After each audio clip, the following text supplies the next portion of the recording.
سورہ یوسف اور کچھ دیگر صورتیں آپ نے سماعت فرمائیں۔ سورہ یوسف یہ مکی صورت ہے۔ مکہ میں جس طرح آپ صلی اللہ علیہ وسلم کو اپنے ہی خاندان والوں سے، اپنے ہی رشتہ داروں سے ایذائیں، تکلیفیں، مصیبتیں، پریشانیاں اٹھانی پڑ رہی تھیں، بعین ہی یہی حالات اس وقت جناب یوسف علیہ السلام کے تھے کہ بھائی ان پر ظلم کر رہے تھے، اور پھر ظلم کی انتہا یہ کہ انہوں نے یوسف کو، جو کہ چھوٹے بچے تھے، اپنے باپ کی آنکھوں سے اوجھل کر دیا۔ یہ انتہائی صبر آزما ایک مرحلہ تھا، تکلیف دہ مرحلہ تھا، جو اللہ تعالیٰ نے اس سورہ مبارکہ میں بیان فرمایا ہے۔ اور اس سورہ کو اللہ تعالیٰ نے پوری اتارا ہے، پوری کی پوری صورت اتاری ہے، اور سارا قصہ جو ہے وہ ایک ہی جگہ اللہ نے بیان فرمایا ہے، اس لیے اس کو احسن القصص، سب سے اچھا قصہ قرار دیا ہے۔ قصے کا آغاز جناب یوسف علیہ السلام کی خواب سے ہوتا ہے۔ جناب یوسف علیہ السلام خواب دیکھتے ہیں کہ 11 ستارے ہیں اور سورج اور چاند ہے، وہ ان کو سجدہ کر رہے ہیں، یعنی 11 ستارے اور سورج اور چاند جناب یوسف علیہ السلام کو سجدہ کر رہے ہیں۔ باپ کے سامنے، جو کہ نبی تھے، بیان کیا اس خواب کو، تو جناب یعقوب علیہ السلام جیسے ہی خواب کو سنتے ہیں، پتہ چل جاتا ہے کہ یہ بیٹا بڑی شان والا، بڑی عظمت، بڑے مقام والا ہوگا، تو اس خواب کی تعبیر نہیں بتلائی، بلکہ یہ کہا لا تقصص رؤیاک علی اخوتک، یہ خواب اپنے بھائیوں کو نہیں بتلانی۔ کیوں؟ کہ کہیں ایسا نہ ہو کہ بھائی شیطان کے پیچھے لگ کے یا حسد کی آگ میں جل کر وہ آپ کو کوئی نقصان پہنچا دیں۔ بہرحال اللہ تعالیٰ آپ کو چنے گا، آپ کا اللہ انتخاب کرے گا، جس طرح آپ سے پہلے آپ کے آباء و اجداد کا اللہ نے انتخاب کیا ہے، اور یہ اللہ کا فضل ہے اور اس کا احسان ہے۔ یہ اجتباء جو ہے، یہ انتخاب جو ہے، یہ نبوت کا انتخاب ہے۔ یہ جناب یوسف علیہ السلام کو اعزاز ہے، کسی اور کو یہ اعزاز نہیں ہے کہ وہ 3 اوپر جو ہے ان کے آباء جو ہیں وہ نبی ہیں۔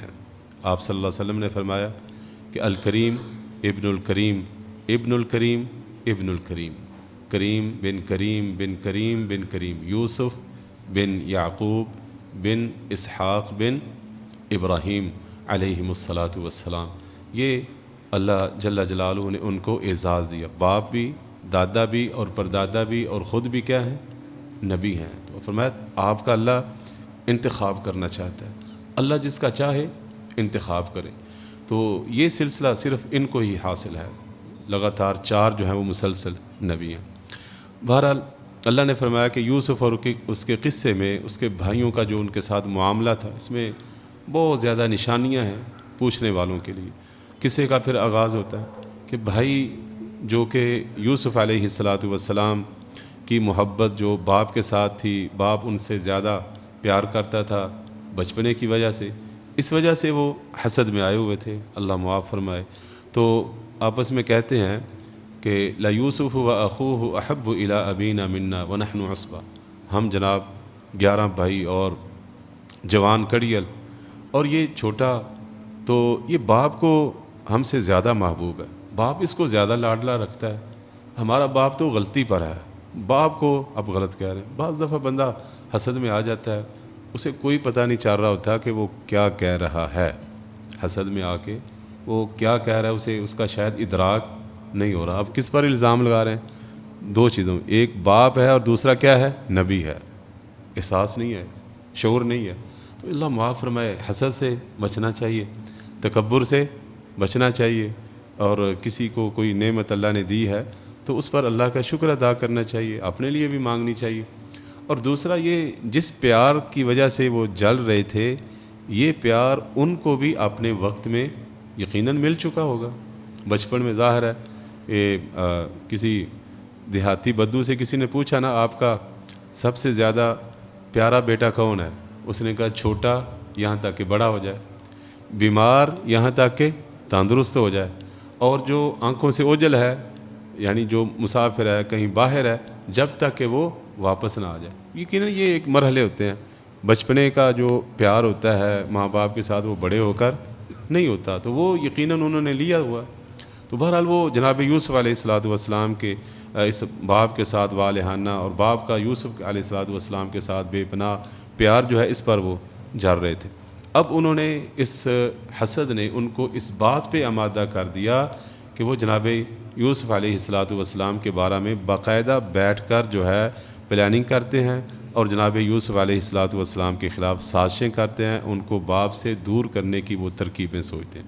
بیٹھے آپس میں مشورہ کیا اور بیٹھ کے کہتے ہیں کہ بھئی اس طرح کرو، یوسف کو قتل کر دو یا پھر کسی باہر دور زمین میں پھینک دو، اس کا کیا فائدہ ہوگا؟ تو تمہارے باپ کا چہرہ جو ہے نا وہ پھر تمہارے لیے خالی ہو جائے گا، یعنی باپ پھر تمہاری طرف ہی دیکھے گا، یوسف ہٹ جائے گا، یوسف گویا کہ تمہارا کانٹا ہے وہ راستے سے ہٹ جائے گا، اب تم باپ کے زیادہ محبوب ہو جاؤ گے۔ تو وہ یہ کہنے لگے اس کو قتل کر دو یا کہیں پھینک دو۔ تو ان میں سے ایک بھائی نے کہا بھی دیکھو قتل نہ کرو، قتل بہت بڑا جرم ہے، اس طرح کرو کسی کنویں میں اس کو گرا دو، کوئی آئے گا کوئی مسافر کوئی قافلہ آئے گا وہ اس کو ساتھ اٹھا کے لے جائے گا، آپ کا مقصد بھی پورا ہو جائے گا اور تم قتل سے بھی بچ جاؤ گے۔ اب لگتا ہے اس پر ان کا اتفاق ہو گیا، تو آئے اور باپ کے سامنے جو ہے وہ جس طرح پہلے کہا کرتے تھے پھر آ کر گزارش کرنے لگے کہ ابا جان آپ مہربانی فرمائیں، آپ یوسف کو ہمارے ساتھ بھیج دیں باہر، ہم ذرا گھومنے کھیلنے کودنے کے لیے باہر جاتے ہیں تو یہ بھی ہمارے ساتھ جائے، باہر کوئی کھائے پیے ذرا مزہ کرے، گھر میں بیٹھا رہتا ہے۔ تو والد نے کہا نہیں، مجھے ڈر ہے کہ آپ اسے لے جاؤ گے اپنے کھیل کود میں اپنے معاملات میں مصروف ہو جاؤ گے اور اس کو بھیڑیا کھا جائے گا اور تم اس سے غافل ہوگے، اپنے کام کاج میں اپنے معاملات میں لگے ہوگے۔ وہ کہنے لگے لو بلا یہ کیسے ہو سکتا ہے، ہم جناب ایک جتھا ایک جوان ایک پوری جماعت اور ہمارے ہوتے ہوئے بھیڑیا کھا جائے، ہماری جوانی پہ افسوس، یہ کیسے ہو سکتا ہے؟ بہرحال انہوں نے آخر کار باپ کو منا ہی لیا، جو کہ باپ اس سے پہلے قرآن کی آیات سے پتہ چلتا ہے کہ وہ مسلسل انکار کر رہا ہے اور وہ کہہ رہے ہیں لا تأمنا علی یوسف، بابا جان آپ ہم پر بھروسہ کیوں نہیں کرتے یوسف کے بارے میں؟ انہوں نے اپنے خدشے کا اظہار کیا، تو جو انہوں نے کہا تھا اسی کو انہوں نے بہانہ بنا لیا۔ انہوں نے کیا کہا، مجھے ڈر ہے کہ اس کو بھیڑیاں کھا جائیں۔ اب جناب وہ جو طے تھا کہ اس کو کسی کنویں میں پھینک دیں گے، وہ گئے اور جناب یوسف علیہ السلام کو کنویں میں پھینک دیا۔ اللہ اکبر، چھوٹا بچہ، اب کنویں میں پھینکنے سے پہلے وہ کیا انہوں نے اس کے ساتھ سلوک کیا ہوگا، کیا اس کے ساتھ معاملہ کیا ہوگا، کیا جفا ہوگی، کیا اس کے ساتھ انہوں نے سختی والا معاملہ کیا ہوگا، یہ اللہ ہی جانتا ہے۔ اللہ نے اس کو بیان نہیں کیا، یہ سننے والوں پہ چھوڑ دیا ہے۔ اللہ اکبر، کنویں میں پھینک دیا۔ اب اللہ تعالیٰ نے ان پر جو ہے وہ وحی نازل فرمائی، وَأَوْحَيْنَا إِلَيْهِ لَتُنَبِّئَنَّهُمْ بِأَمْرِهِمْ هَذَا۔ یہاں پہ اللہ جل جلالہ کی تسلی اور حوصلہ انہیں آنا شروع فرمایا، پریشان نہیں ہونا، ایک وقت آئے گا یہ جو کچھ بھی آپ کے ساتھ کر رہے ہیں آپ ان کو اس کی خبر دیں گے، بتلائیں گے، ایک وقت آنے والا ہے، آپ پریشان نہ ہوں۔ بہرحال بھائیوں نے یہ کاروائی ڈال کے اب جو ہے سارا دن ادھر گھومتے پھرتے رہے اور رات کو عشاء کے وقت آئے، یعنی خوب جب عشاء کہتے ہیں خوب جب اندھیرا ہو جاتا ہے، اس لیے نماز عشاء کو اس لیے عشاء کہتے ہیں کہ خوب وہ اندھیرا ہو جاتا ہے اس وقت۔ عشاء کے وقت آئے اور جناب سر پہ انہوں نے بازو رکھے ہوئے ہیں، رو رہے ہیں، روتے ہوئے آئے اور آ کر کہتے ہیں ابا جان مسئلہ یہ بنا کہ ہم تو دوڑ کے لیے نکلے، ہم نے کہا بھی آپ ہمارے سامان کے پاس بیٹھیں، یوسف کو بٹھایا ادھر، تو ہم آگے دوڑتے ہی گئے آگے نکل گئے تو پیچھے سے بھیڑیا آ کر یوسف کو کھا گیا۔ اللہ اکبر، جیسے ہی ساتھ یہ کہتے ہیں اور آپ نے ہمارا یقین بھی نہیں کرنا، آپ نے ہمارا یقین بھی نہیں کرنا اگرچہ ہم سچے ہیں۔ اللہ اکبر، تو جناب یوسف نے فوراً کہا اور وجاءوا علی قمیصہ بدم کذب، جھوٹی قمیض جو ہے وہ جھوٹا خون قمیض پر لا کر وہ بھی آئے ہوئے تھے، تو اور کہتے ہیں دیکھو یہ قمیض اس پر خون لگا ہوا ہے. تو انہوں نے کہا نہیں یہ تم نے خود گھڑ لیا ہے, ایسا معاملہ نہیں ہے. کیوں آپ نے اتنے وثوق کے ساتھ کہا؟ کیونکہ خواب جو دیکھی تھی ابھی خواب نے وہ پورا ہونا تھا, ابھی تو خواب پوری نہیں ہوئی, یہ کیسے ہو گیا؟ بہرحال کہتے ہیں فصبر جمیل, میں صبر کروں. باپ کی آنکھوں سے اوجھل کرنا اور پھر وہ آ کر یہ قصہ ان کے بارے میں سنانا, تو جناب یعقوب علیہ السلام کے لیے یہ بہت بڑا صدمہ تھا. آپ کو پتہ ہے کہ کسی کا بیٹا جو ہے نا, وہ چاہے کتنا ہی پیارا ہو, چھوٹا ہو, بڑا ہو, فوت ہو جائے, تکلیف بڑی ہوتی ہے, صدمہ بڑا ہوتا ہے, لیکن آخر صبر آ جاتا ہے. لیکن یہ جو گم ہو جاتے ہیں نا, آنکھوں سے اوجھل ہو جاتے ہیں, ان کا صدمہ برداشت نہیں ہوتا. تو کہنے لگے فصبر جمیل, صبر ہی اچھا ہے, اللہ سے ہی مدد مانگوں گا. اب وہ کنویں میں ہیں, ایک قافلہ وہاں سے گزرا, انہوں نے اپنے ساقی کو آگے بھیجا کہ جب پانی کا بندوبست کرو. تو وہ اس نے ڈول ڈالا, جناب یوسف علیہ السلام اس ڈول کے ساتھ اوپر آ گئے. دیکھا ڈول کے ساتھ ایک خوبصورت پیارا حسین و جمیل بچہ جو ہے وہ باہر آ گیا. ادھر بے ساختہ وہ کہتا ہے یا بشرا ھذا غلام, کیا بات ہے, اتنا خوبصورت بچہ. جلدی انہوں نے دیکھا کہ دائیں بائیں دیکھا کوئی نہیں ہے, انہوں نے جلدی اپنے سامان میں چھپا لیا کہ کوئی اس کو دیکھ نہ لے. اس وقت یہ غلامی کا سلسلہ ہوتا تھا. تو وہ جلدی کنعان سے, فلسطین سے نکلے اور مصر چلے گئے. مصر جا کر انہوں نے اس بچے کو بیچ دیا. اب لینے والا کون تھا؟ وہ عزیز مصر تھا. عزیز مصر کہتے تھے اس شخص کو, عزیز یہ ایک عہدہ تھا جس طرح ہم کہتے ہیں آج کے دور میں ہمارے وزیر خزانہ. تو وزیر خزانہ تھا مصر کا, جو اپنے گھر اس چھوٹے سے بچے کو لے آیا. اس کی ظاہری اوصاف کو دیکھ کر, اس کی شکل و صورت کو دیکھ کر, فہم و فراست کی بنا پہ وہ گھر اس کو لے آیا اور آ کر اپنی بیوی کو کہتا ہے اکرمی مثوا, اس کا یہاں رہن سہن بڑا ہی عزت والا, احترام والا کرنا, اس کے ساتھ نوکروں جیسا سلوک نہ کرنا.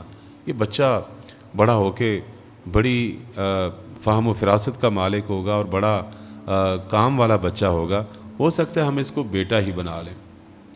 کہتے ہیں کہ فراست یعنی دور اندیشی یہ اس عزیز مصر پر ختم تھی کہ اس نے اس بچے کے بارے میں کہا. اور واقعی وہ بچہ بڑا ہی وقت کا ہونے والا نبی تھا, وہ عام بچہ وہ نہیں تھا. اور اسی طرح کہتے ہیں کہ جناب ابو بکر بھی بڑے فراست والے تھے کہ انہوں نے اپنے بعد خلیفہ جب مقرر کرنے کا وقت آیا تو کس کو مقرر کیا؟ عمر کو رضی اللہ تعالی عنہ. تو ان سے زیادہ بھی کوئی فراست, سمجھ اور دور اندیشی والا نہیں تھا. اور اسی طرح وہ صاحب مدین کی بیٹی جس نے اپنے باپ کو کہا کہ بڑا طاقتور اور امانت والا بندہ ہے یہ, تو آپ اس کو اجرت دیں, اس کو گھر میں جو ہے وہ مزدور رکھ لیں جناب موسیٰ کو. وہ بھی بڑی فراست والی تھی, وہ گھر آ گئے, ان کے ساتھ پھر اس کا نکاح بھی ہو گیا. تو بعض ایسے لوگ ہوتے ہیں.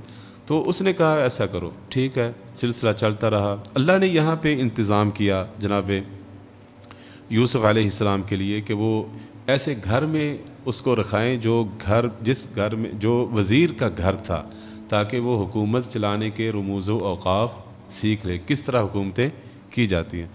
وقت گزرتا گیا, جناب یوسف علیہ السلام بچپنے سے اب جو ہے وہ جوانی میں قدم رکھ لیتے ہیں, اور یہ سارا بغور جو ہے وہ جائزہ لے رہے ہیں. فرمایا جب وہ جوانی کو پہنچ گئے تو ہم نے اس کو حکم اور علم سے نواز دیا, اسی طرح ہم نیکی کرنے والوں کو بدلہ دیتے.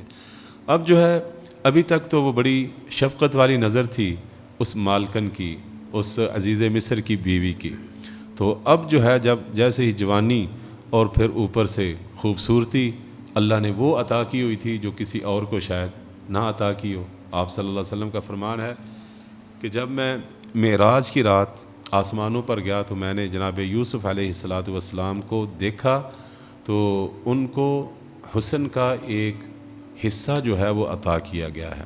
ایک یہ معنی اس کا. دوسرا معنی اس حدیث کا یہ ہے کہ آدھا حسن جناب یوسف علیہ السلام کو دیا گیا تھا. بہرحال جیسا بھی, بہرحال حسین تو تھے, اللہ نے جب آپ صلی اللہ علیہ وسلم نے جب فرما دیا تو اب جو ہے اس مالکن کی نظریں جو ہیں وہ غلط ہو گئی.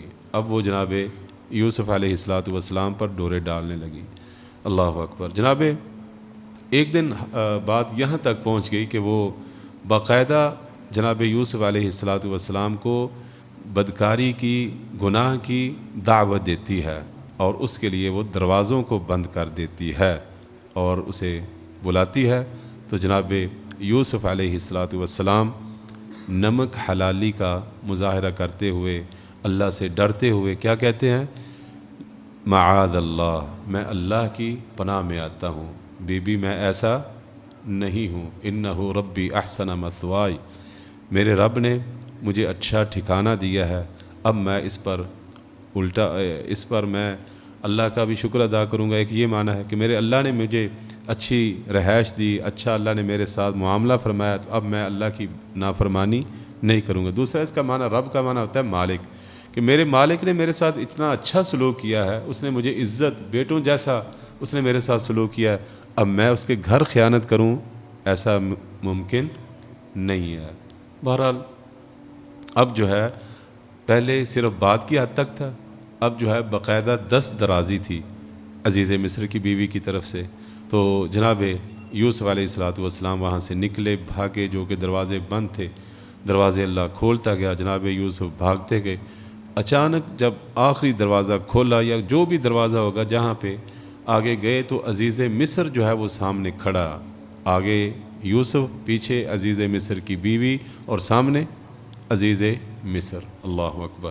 اب جناب یوسف علیہ الصلاۃ والسلام اس کو دیکھ کر خاموش ہو گئے، اور بڑا صبر ہے، بڑا تحمل ہے کہ دعوت گناہ عورت کی طرف سے ملی ہے، اور جناب یوسف علیہ الصلاۃ والسلام پھر بھی خاموش ہیں، کوئی بات نہیں.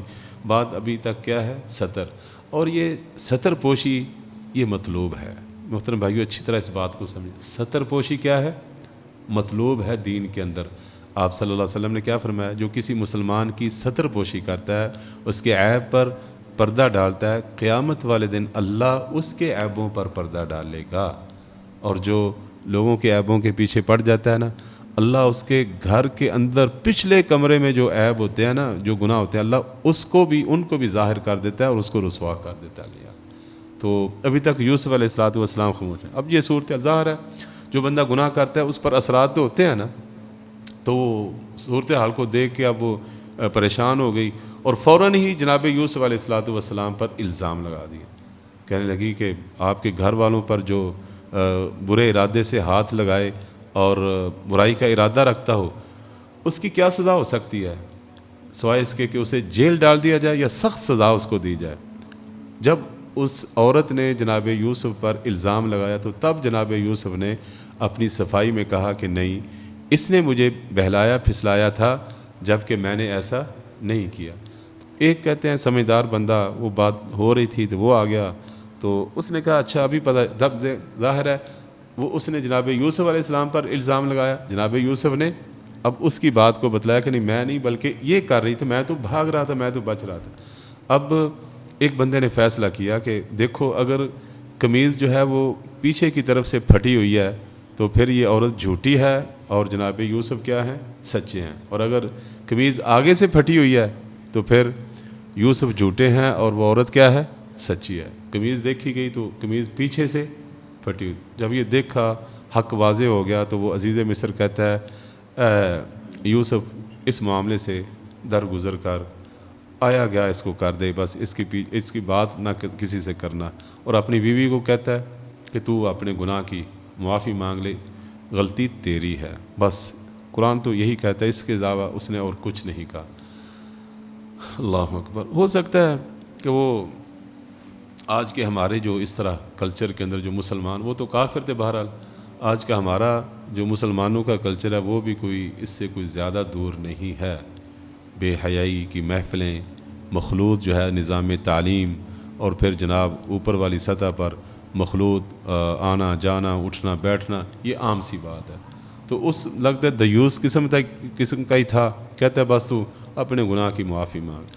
بات آئی گئی ہوگی. اس کے بعد بات پھیل گئی، بات رہتی نہیں ہے، بات پھیل جاتی ہے. لوگوں کو پتہ چلا کہ اس طرح عزیز مصر کی بیوی جو ہے اپنے ہی غلام پر ڈورے ڈال رہی ہے، تو کچھ عورتوں نے جو ہے نا وہ عزیز مصر کی بیوی کے بارے میں کہا بڑی بیوقوف ہے، اپنے غلام پر، چلو کوئی آزاد ہوتا پھر بھی غلام پر۔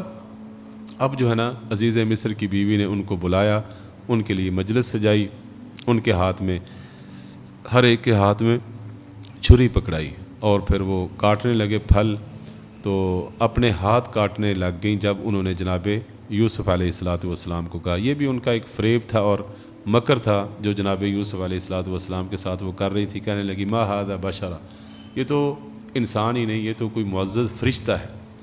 تو عزیز مصر کی بیوی کہنے لگی اس وقت کہ اب دیکھو پہلے بھی اور اس کے بعد دیکھو ڈٹائی، کہتی ہے کہ پہلے بھی میں نے اسے پھسلایا بہلایا ہے لیکن یہ بچ نکلا ہے، اگر اس نے میرا حکم نہ مانا تو پھر یا تو یہ جیل چلا جائے گا یا پھر جو ہے ضرور ذلیل اور رسوا ہو جائے گا۔ اس وقت جناب یوسف علیہ السلام نے کہا معاملہ بہت آگے جا چکا ہے، یا اللہ مجھے جیل جانا منظور ہے اور مجھے یہ بے حیائی منظور نہیں ہے۔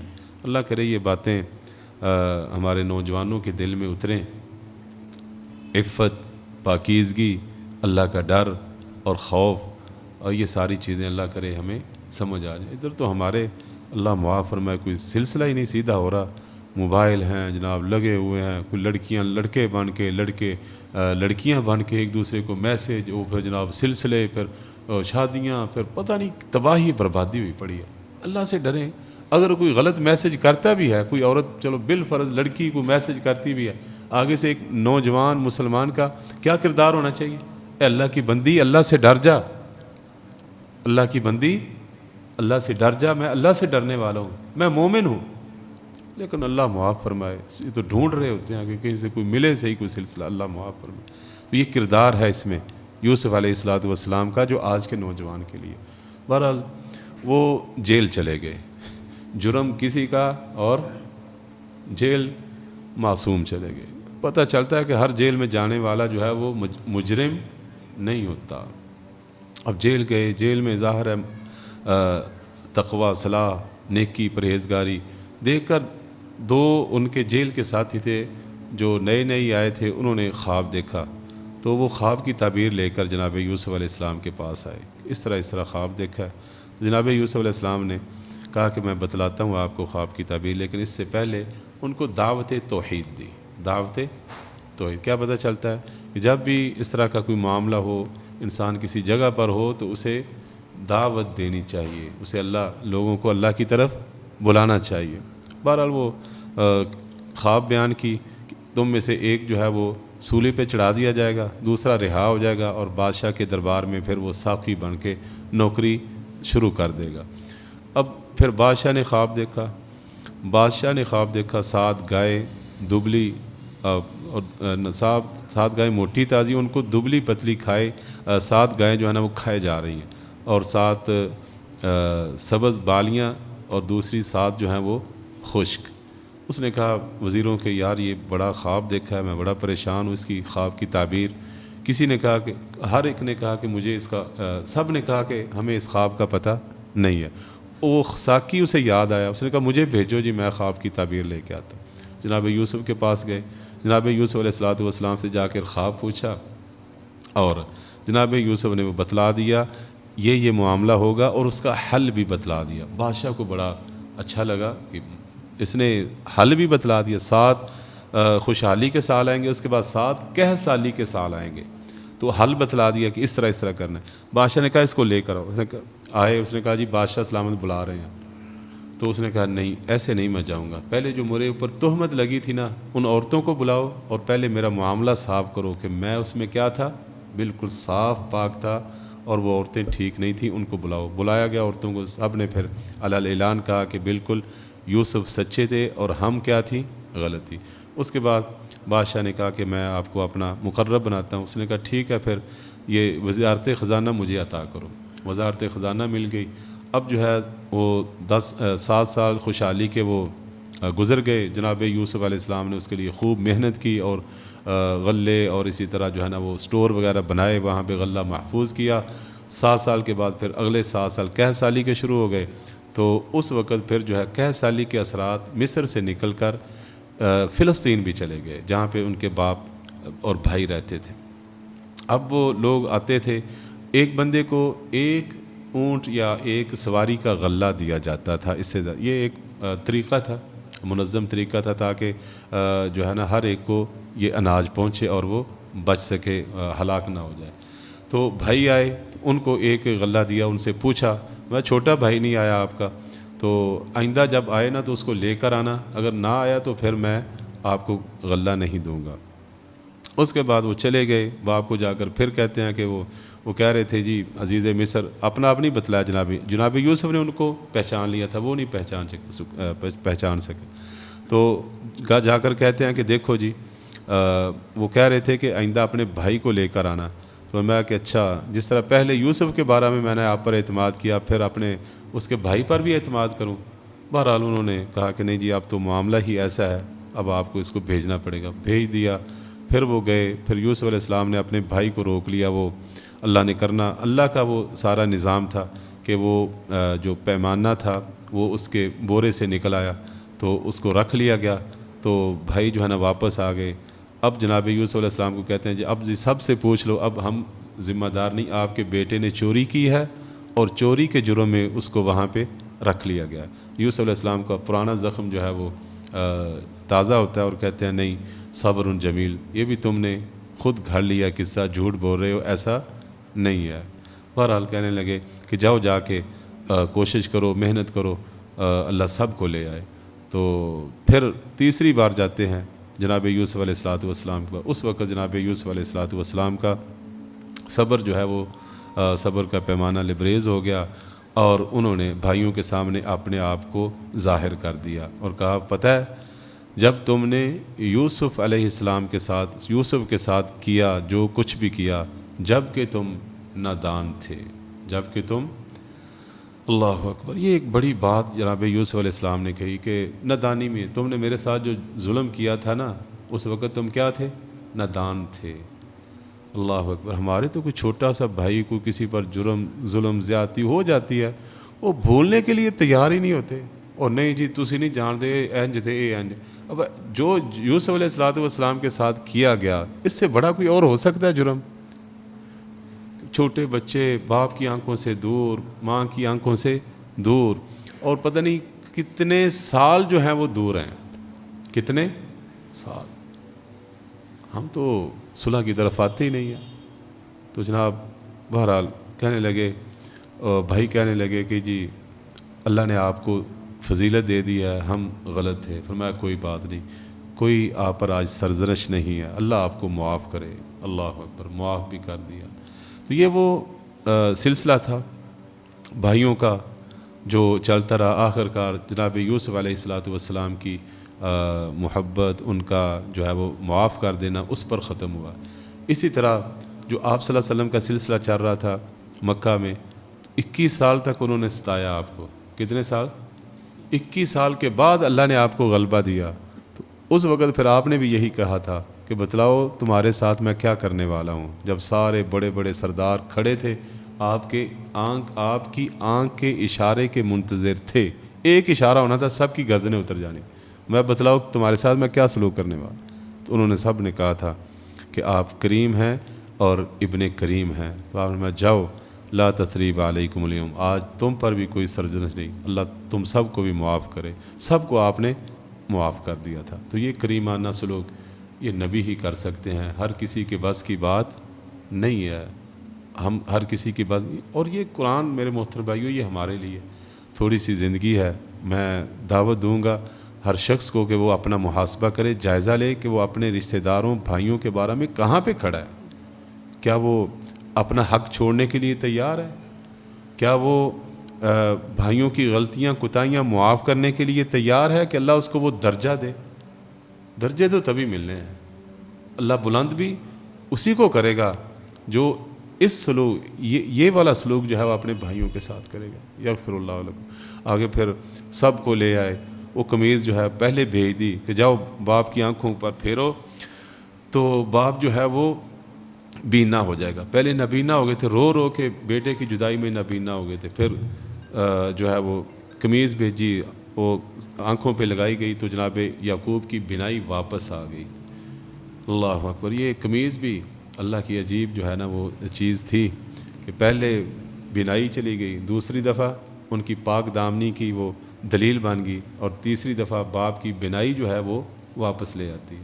جناب یوسف علیہ السلام کے والد بھائی سارے جو ہے نا کنبے قبیلے والے وہ مصر آ جاتے ہیں، اور اس وقت وہ والدین کو اوپر بٹھاتے ہیں، اور پھر جو ہے بھائی اور والدین سارے جناب یوسف علیہ السلام کے سامنے وہ سلام والا سجدہ کرتے ہیں۔